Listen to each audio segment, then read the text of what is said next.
వాస్తవంగా నేల విడిచి సాము చేసే వ్యవహారం తప్పించి ఏమీ ఉండదు ఇందులో.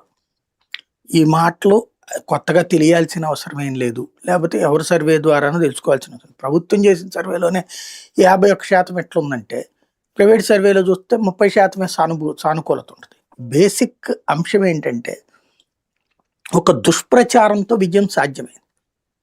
దుష్ప్రచారం చేయడం సులభం. వాడు వెధవ అంటం సులభం. నేను మంచోడిని అని ఒప్పించడం కష్టం పబ్లిక్‌ని ఎప్పుడైనా సరే. ఇది గుర్తుపెట్టుకోవాలి. ఎవరినైనా సరే ఈ ప్రభుత్వం వేస్ట్, వేస్ట్, వేస్ట్ అని 100 సార్లు మాట్లాడొచ్చు. ఆ వేస్ట్ అనడానికి తగ్గట్టుగా ఎవరైతే సఫర్ అవుతుంటారో వాళ్ళందరూ ఆ కోణంలో నుంచినే ఆలోచిస్తారు. అలా కాకుండా యు ఆర్ ద బెస్ట్ అని అనిపించాలంటే బెస్ట్ పరిపాలన ఉండాలి. అడ్మినిస్ట్రీరియల్ స్కిల్స్ అనేటటువంటిది సక్రమంగా ఉండాలి. అలా ఉంటే అసలు ఈ రాష్ట్రం ఇట్లా ఉండేదే కాదు. తెలుగుదేశం తప్పించి ఇంకొకరు గెలిచేవాళ్లే కాదు.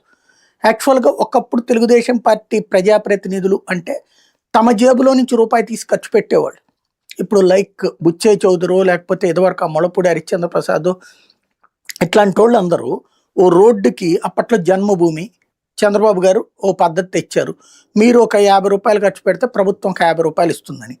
ఆ టైంలో ₹50 పెట్టుబడి పెట్టేవాడు ఎవడున్నాడు లోకల్‌గా? వీళ్ళ జేబుల్లో నుంచి డబ్బులు తీసుకొచ్చి పెట్టుబడి పెట్టి రోడ్లు వేయించినంతటి నిజాయితీతో కూడినటువంటి నాయకులు ఆనాటి తెలుగుదేశం సొంతం.